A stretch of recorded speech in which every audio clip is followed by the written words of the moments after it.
Hello बच्चों, let's read the question. The question is saying, consider the following statement and choose the correct statement.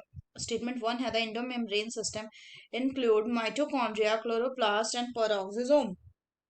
2 में बोल रहा है smooth endoplasmic reticulum is the major site for synthesis of lipid, and 3 बोल रहा है rough endoplasmic reticulum is actively involved in protein synthesis. 4th बोल रहा है mitochondrial matrix poses circular single circular DNA if few RNA and 80s ribosome of the above statement. Correct options कौन कौन से? Option A में 1 and 3, B में 2 and 4, सी में 3 and 4 and D में 2 and 3. तो आइए देखते हैं हम इसका की कंसेप्ट. तो अगर हम बात करें इसके की कंसेप्ट की, तो इसका की कंसेप्ट हो जाएगा cell. So cell is what? It is the structural and functional. It is the structural and functional unit of life.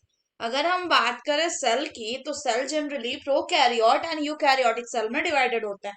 तो जो प्रोकैरियोट्स होते हैं, इनके पास इनके सेल के अंदर जो मेन डिफरेंस है वो ये कि इनके सेल के अंदर एक वेल डिफाइंड न्यूक्लियस नहीं होता, जबकि यूकैरियोट्स के पास एक वेल डिफाइंड न्यूक्लियस होता है. ये मेजर डिफरेंट है. सिमिलरली अगर प्लांट और एनिमल सेल की बात करें, तो प्लांट सेल जो है उसमें सेल वॉल होता है, जबकि जो एनिमल सेल है उसमें सेल वॉल एब्सेंट होता है. अब अगर हम दिए गए ऑप्शंस का एनालिसिस करें, तो पहला बोल रहा है Indo membrane system include mitochondria, chloroplast and peroxisome. तो अगर हम बात करें इंडो मेम्ब्रेन सिस्टम की, तो इंडो मेम्ब्रेन सिस्टम में कौन कौन से आते हैं? इसमें आते हैं endoplasmic reticulum, Golgi apparatus and lysosomes. यानी कि ये स्टेटमेंट क्या हो गया?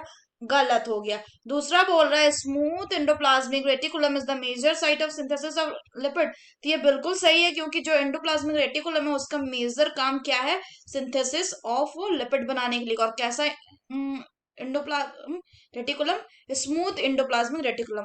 अगर बात करें हम रफ एंडोप्लाज्मिक रेटिकुलम की, तो इस ये जो रफ क्यों होता है? ये इसलिए रफ होता है क्योंकि इसके सरफेस पे राइबोसोम प्रेजेंट होते हैं, और इसीलिए ये एक्टिवली इन्वॉल्व होता है किसमें? प्रोटीन सिंथेसिस में. यानी कि ये जो स्टेटमेंट है ये भी करेक्ट है.